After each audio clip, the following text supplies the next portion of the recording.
All right. Well, my name is Lawrence Biemiller. I'm a tour guide for the. My name is Lawrence Biemiller. I'm a tour guide for the East Broad Top Railroad, and I do some other stuff. The East Broad Top is mostly famous now as a coal hauling railroad because that's what it did for the last 50 or so years that it was in business. But it has a long history before that of having been organized to serve a big new iron furnace that was being put up in the 1870s. And the reason there's this iron furnace here, you can see this V in the mountainside back there. In that V, where the Black Log Creek cut into the mountainside, it revealed a couple seams of iron ore. So this is a very cool Second Geological Survey of Pennsylvania drawing. And what you've got here, these are the folded layers of rock, and this is surface level right through here. So you can see all the different places that different layers of rock crop up. All the way over here, these two little thin red lines are the iron ore. So there are two kinds of iron ore in our part of the world. One of them is known as fossil ore or red hematite, and the other was just known as hematite. Hematite, I guess, is iron ore. I was an English major, so don't take anything I say about geology seriously. But this is actually from a display at Greenwood Furnace. But there were two seams of iron ore, and you would wish, of course, that the iron ore was, nice and level the way it had been originally when it was formed. But no, it is lots of places going up and down at a 60, 70 degree angle inside of the mountain. So kind of a challenge to get to. What you're doing with the iron once you've got the rock, the iron ore, once you've got it out of the mountain, then you got to melt the iron out of it. And this is a very handy Park Service drawing that turns up all over the place.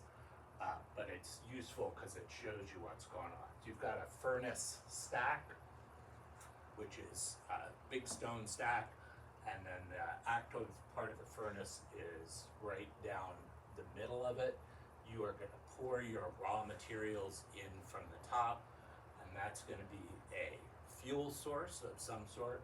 With the older furnaces, the fuel is almost always charcoal that you've made out of wood by baking it, essentially.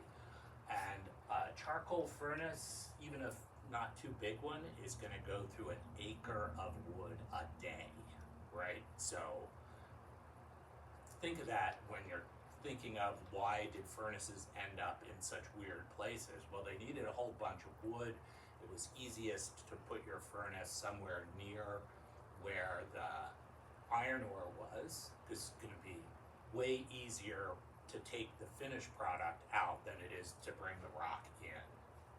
So you located your furnace near the iron ore. So you'd have a stock house. You're putting in a layer of your fuel, a layer of the rock that has the iron in it, and then a layer usually of limestone. And when you heat the rock up, and you're heating the rock up to 2,700 degrees, when you get up that high, you basically got molten rock. The iron, because it's heaviest, sinks down to the bottom. The limestone gloms onto everything else, so you've got a sort of lava-like thing of furnace waste called slag that you have to get rid of. You need a source of fresh air to keep your fire going, so that's why you have a water wheel that is running a pump system and forcing a blast of air into the base of your furnace here. And then here you've got a way to get rid of the junk, the slag that's coming out in this little yellow pile here, so you can take it someplace and dump it. And then you have a casting house, usually a sand floor, put a trench down the middle, little trenches off to the side, whatever shape you want your iron mold to be, and tap your furnace, and you end up with these little things that people decided looked like piglets suckling at a sow. So that's where the term pig iron comes from. That's the iron, it's out of the rock now, and then you can take it someplace and make it into skillets. Once you've got your furnace going, you are going to leave it hot for as long as you can, because building up to 2700 degrees takes a whole lot. So this is going to be a day and night operation. In a small furnace like this, you're maybe going to run until the stream freezes up, and then you got to shut down because you don't have a way to get that blast of fresh air in anymore.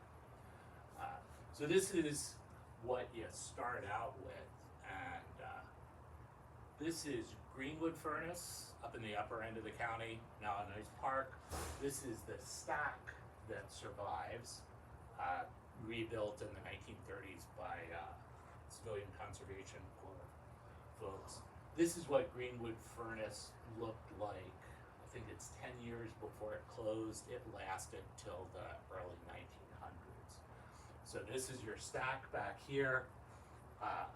This is your stock house over here for your raw materials. This is where you're bringing stuff in.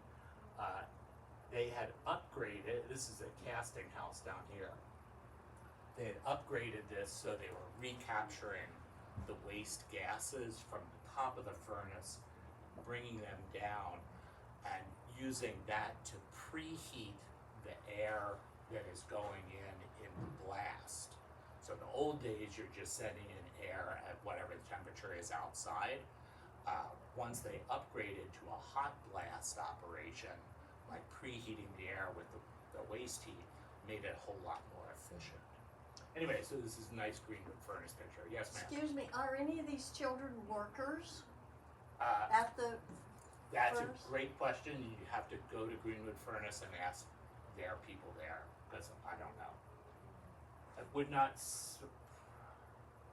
Yeah, I don't know. Maybe some of the boys, there's a little girl there that probably. Yeah, she's in a family, not the little Yeah. dress. Yeah. on. So Yeah. one of the cool things about Greenwood Furnace is they do still have some stuff there. The Methodist Episcopal Church is still there. The other furnace complex that is terrific around here is the Etna Furnace, which is just over the line in Blair County. Lots of stuff survives. This was, as some of us were discussing earlier, right on the Pennsylvania Mainline Canal. And in fact, the furnace was in place 10 or 20 years before the canal came through in the early 1830s. And as soon as the canal gets through, man, you can ship stuff to Pittsburgh way, way quicker. So stuff that used to go out on muleback over, tortuous roads is now going out by canal boat, and it's getting to Pittsburgh in 2-3 days instead of 2 or 3 weeks. Stuff that is still around. This is the furnace stack at Mount Etna as it looked before rebuild that kind of got botched. This is from the Historic American Engineering record. The stack is still there. The Blair County Historical Society owns the stack and about a foot of land on all 4 sides of it. The Iron Master's house, which he built to overlook the canal would have been right down in here. This, I believe, was the company store building. That's still there. I took this picture just maybe last winter. This was some sort of housing. They're not really totally clear. I think the Historic American Engineering Survey says it was 6 different apartment kind This is forge workers' housing. This is kind of tragic because this is still there and it's totally falling down and needs to be saved, but not my county. I can't help it. My county, and I can't help it either. This is historic American engineering record drawings of those little furnace workers' houses, which are some of the coolest things you'll find around here. This is the mule barn because you are moving a bunch of stuff around, so that requires a lot of mules. So one thing about the early furnace estates is you're talking about maybe a couple of hundred people. You'd have your own school, you'd have your own church, you'd have your own store facility, so quite a community. So to get back to Rock Hill Furnace and the East Broad Top Railroad, key thing to know, this is one of those geological maps again, is right here, those two lines, that's the iron ore.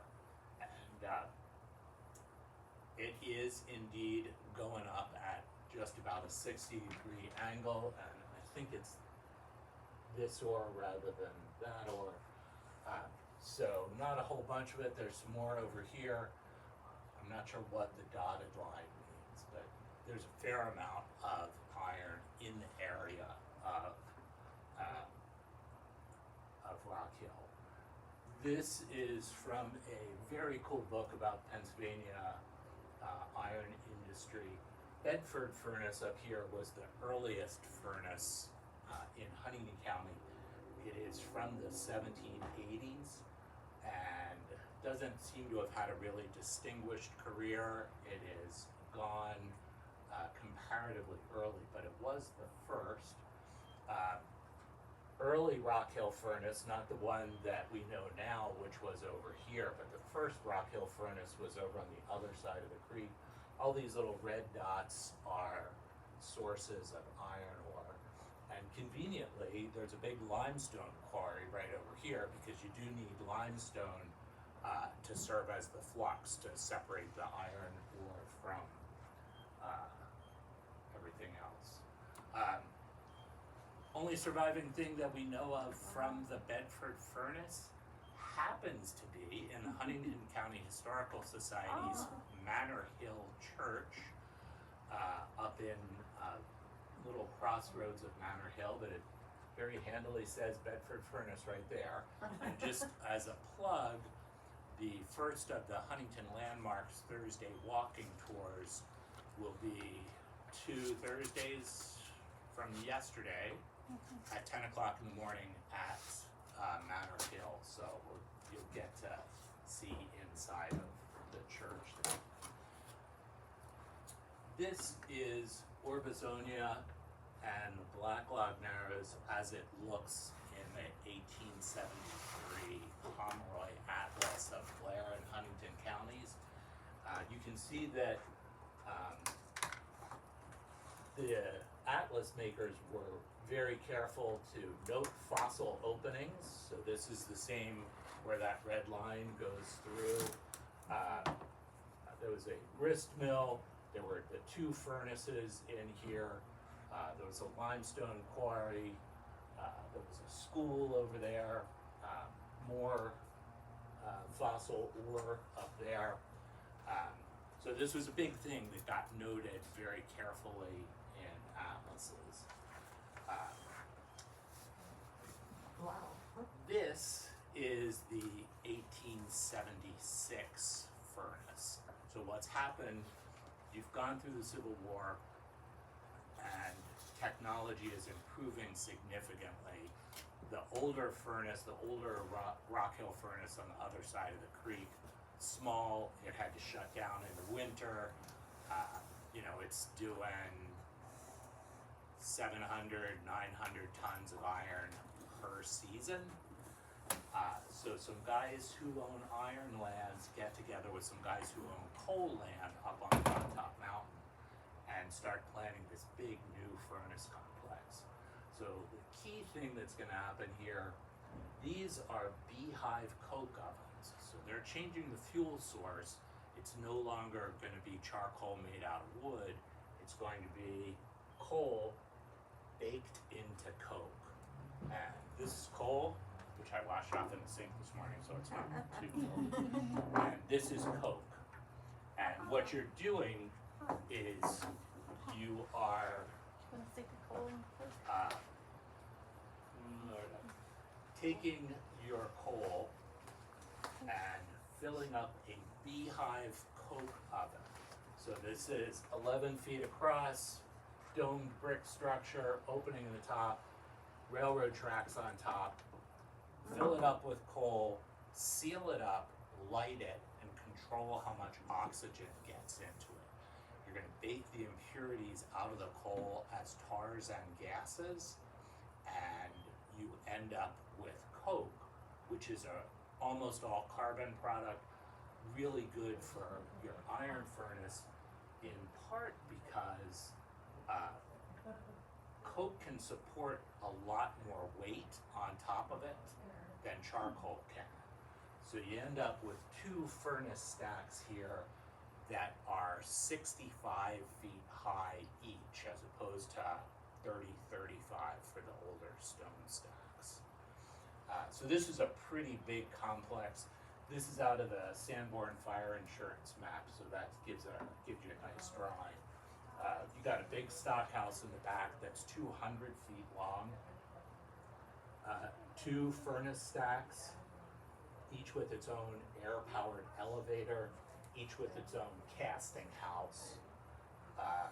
This is another instance in which they're going to recapture the heat from the top of the stack, bring it down, use it to run boilers, make steam, power a big bellows, going to take fresh air, force it through ovens, brick ovens that they have warmed up with the hot gas from the stack, and create a hot blast. This is a pretty impressive operation. The reason they have two stacks, by the way, is that let's see where we are here. I'm talking out of order. At 2,700 degrees, you are melting the lining out of your stack. So you have two so that you can switch back and forth. So you can always have one in repair. This is a super cool drawing that we found in the railroad's archives, which are also the archives of the Rock Hill Iron and Coal Company. This is stack number 2, which is, that's this stack here. And it goes in blast for the first time at the end of 1877 and stays in blast for 53 weeks straight, right? So that's 53 weeks of night and day. You are going up the elevator with your raw materials, filling this thing up, tapping it, probably twice a day you're making pigs of iron, so pretty impressive. The black line here is the original interior contour. The red line is how badly everything had been burnt away in those 53 weeks. So kind of cool engineering drawing just to have all this stuff showing off. So back, front, east, west, just super.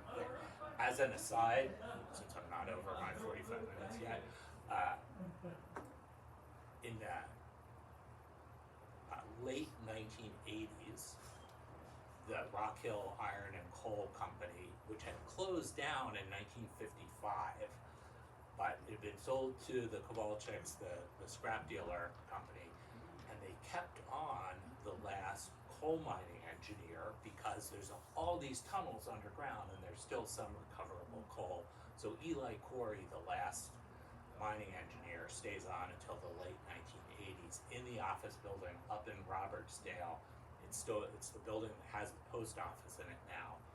When they finally closed that building down, the railroad folks go in, grab armloads of drawings, throw them in the back of a pickup truck on a rainy afternoon, bring them down to the station in Rock Hill Furnace. furnace, and they build a special kind of cribbing thing up in the top of one of the vaults, and they stuff all these drawings in.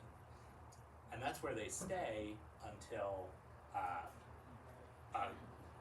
2 years ago, Sammy Bellin, who was our archives technician, and I climb up there, bring all these drawings down, and this is the kind of stuff we find, which was super fun. This is another one of the drawings. This is a detail just showing the base of the stack. Anyway, the way this all relates, if you're wondering how does this relate to the East Broad Top Railroad, which I think is why I was invited to talk here, I don't know. This is the reason the railroad was built, to bring materials to this furnace. So the Shade Gap branch of the railroad, which as you might guess ran out through the Shade Gap, early on it went up along Shade Mountain by 8 or 10 miles. There are half dozen or so iron ore mines up there, and then also went out to Neelyton. So that on that branch you get iron ore and limestone, and then the main line of the railroad going to Robertsdale, that's where the coal is coming from. This complex is fairly early on. They start out doing 40 tons of iron a day. They get up to 100 tons of iron a day. They have, the Iron and Coal Company had about 700 employees. So you're working 2 12-hour shifts, but then also a bunch of the employees are off in the iron mines digging out the rock. So it's unclear. We know there were 700 people. We don't know who was doing what.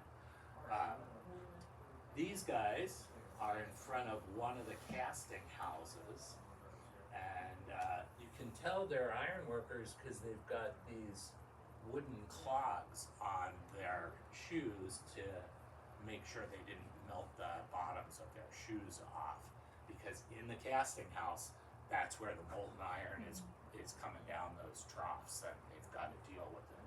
Some of them are going to be called puddlers, and they're going to divert the iron from the main trough into the side troughs.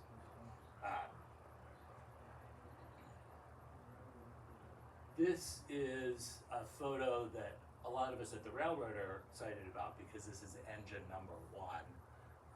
It's by the time this photo was taken, it had been altered a couple times and it had been demoted, so it's no longer pulling the primo passenger trains.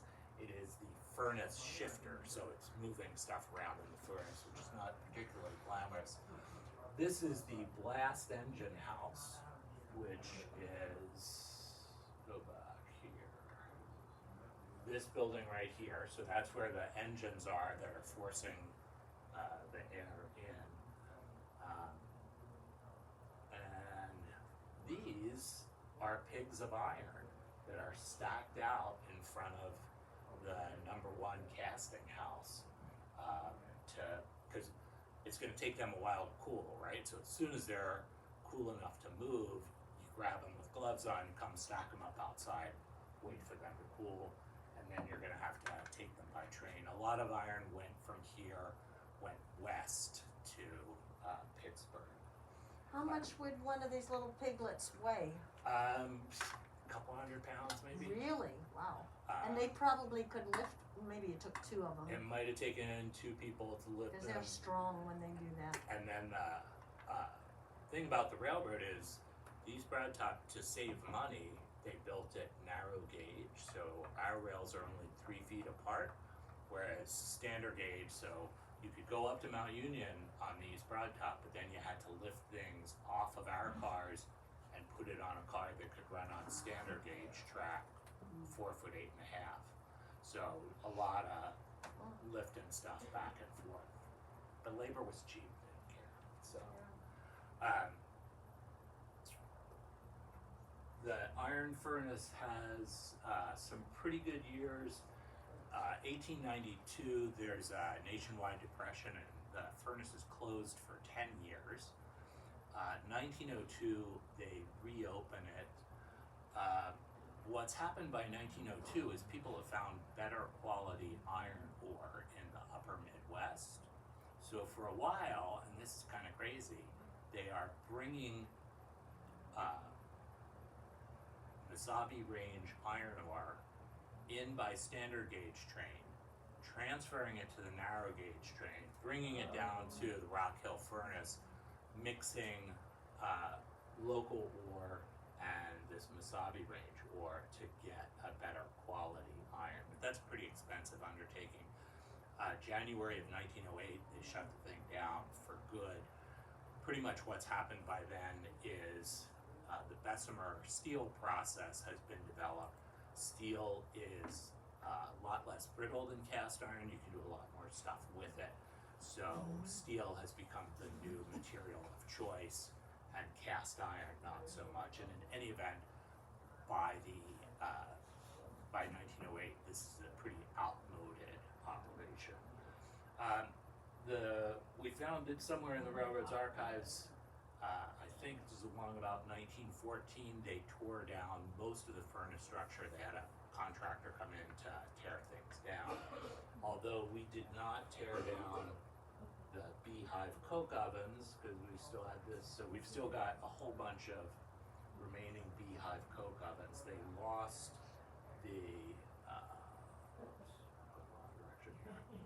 lost the stonework outside of them, but we've still got the brick ovens themselves. So if you are in need of a setting for your murder mystery, I can highly recommend this.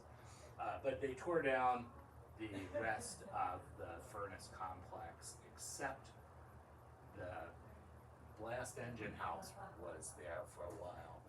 And I'm not sure which building this is.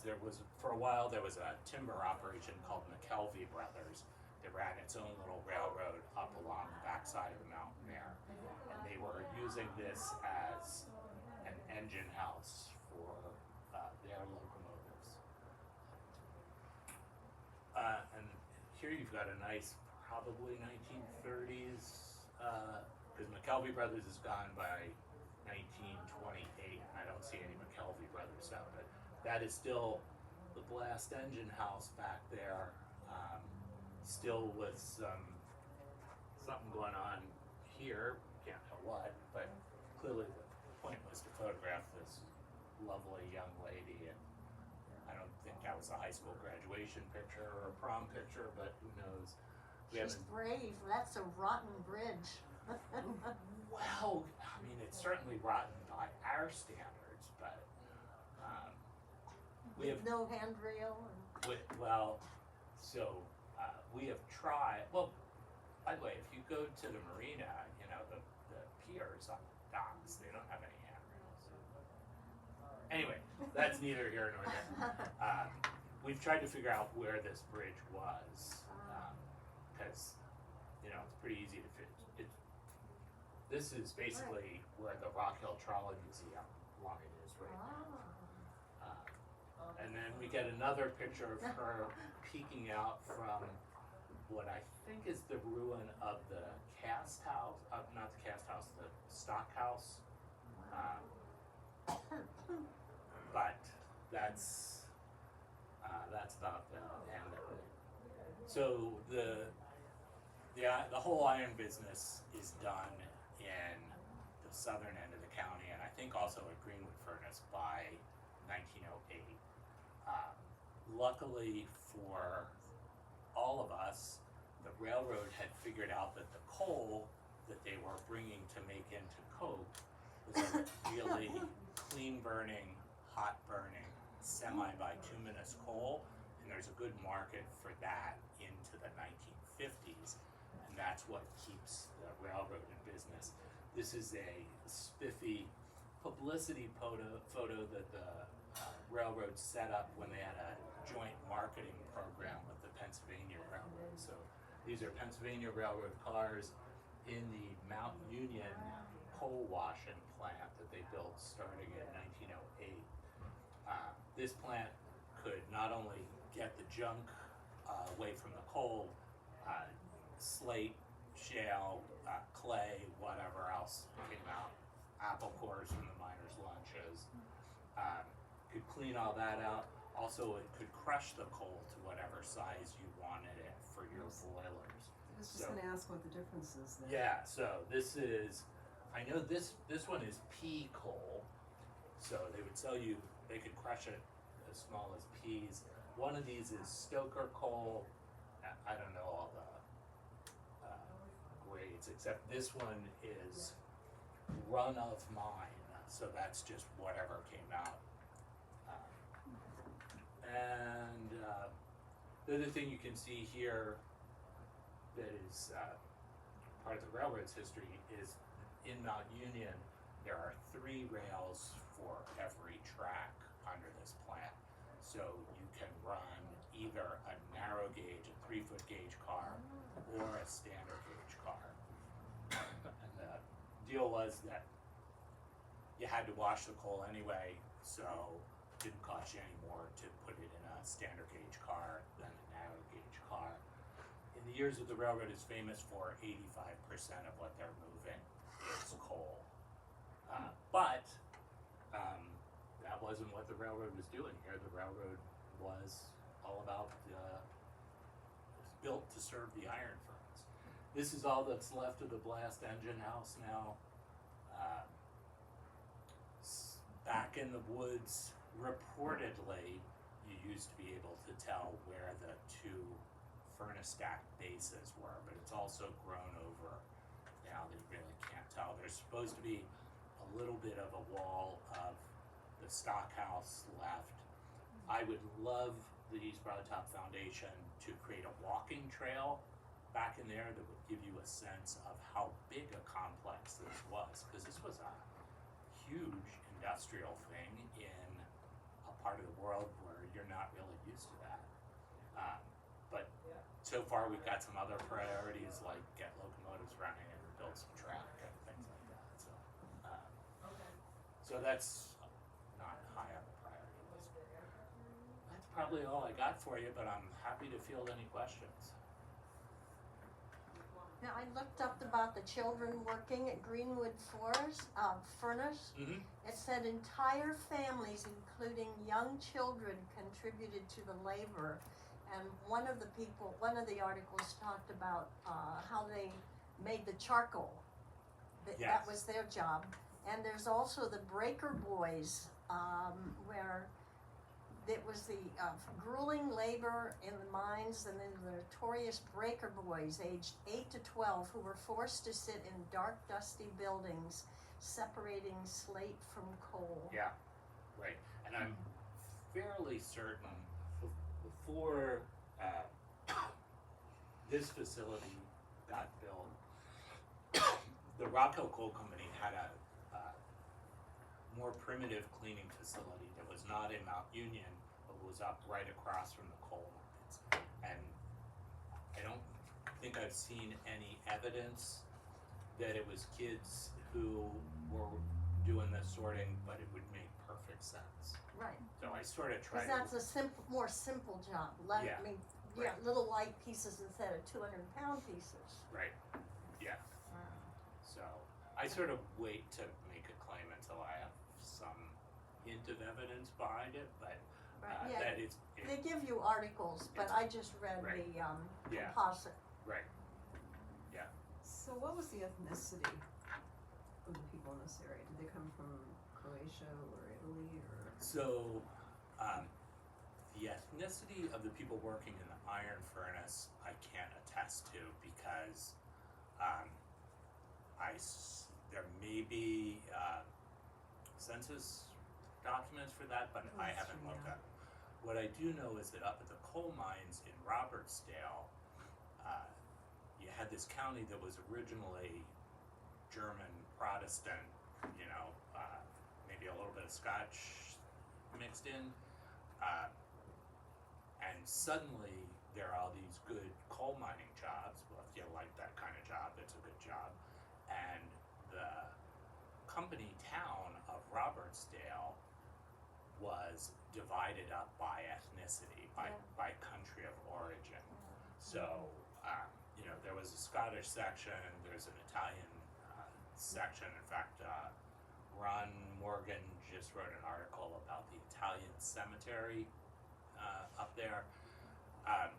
There was one of the documents, maybe it was a map, refers to Little Africa, and I'm thinking, look, that there were never black people in Robertsdale. So it turns out that's a kind of double slur. That was the Sicilian area, but it was a slur from, I guess, the Welsh or somebody. The Sicilian people had slightly darker skin, so they referred to it as Little Africa. So, yeah. So bigotry, racism always existed. I would guess that goes back as long as language, but that's just me being cynical about humanity. It has nothing to do with iron furnaces. No, it was just an ongoing sadness. Yeah. Any other iron questions? Not human Oh, nature well. questions? All right, well, thank y'all for Yeah, coming. thank you for coming. There's Thank there's you. enough Coke. I've got 2 pieces of Coke if anybody wants a piece of Coke. So I have cast iron skillet, which is sort of related. Is that something that is that I don't know. What is my cast iron skillet made of? So your Really? cast iron skillet, you take those pigs of iron, and we did not make, we just made pigs of iron at the Rock Hill furnace. So those pigs would go to a foundry or a forge someplace to be made into skillets. So I have a bunch of cast iron skillets, which I love. I know. Okay, perfect. One thing that turns out to be interesting, which I didn't realize, Greenwood furnace stayed on